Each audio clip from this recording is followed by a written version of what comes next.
Hello all! We are about to learn about the ancestor of all house cats. Featuring Ranger Rick the raccoon.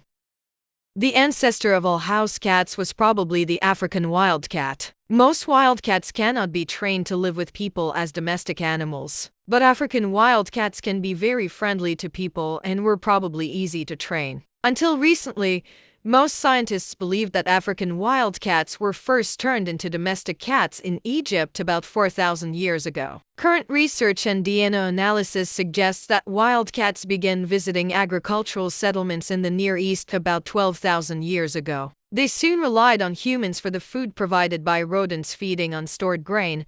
Since that time, people have taken domestic cats to many parts of the world, and cat lovers have developed many breeds of cats. Today, there are more than 43 different breeds of domestic cats in the world. The various breeds look very different from each other. But under the skin, they all look very much like African wildcats, and they still behave like wildcats at times.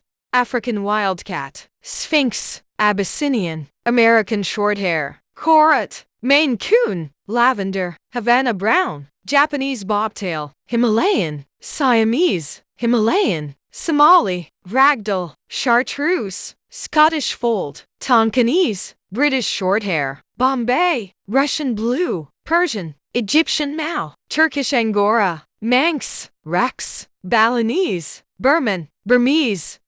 About 25 centuries ago, the first domestic cats reached Rome, probably from Egypt. It was another 6 centuries before domestic cats were known in England. The first domestic cat to get to the New World probably arrived on a ship with Christopher Columbus in the year 1492.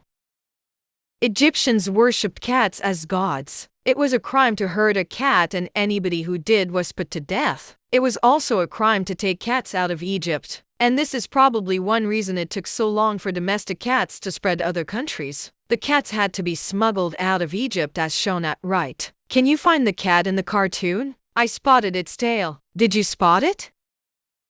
Wildcats sometimes mark their territories by scratching on trees. This is to warn other cats to stay away. At other times, wildcats may scratch on trees to sharpen their claws. Domestic cats scratch furniture for the same reasons. From the cat's point of view, the house it lives in its territory, and the people who think they own the cat are really just guests in the cat's territory.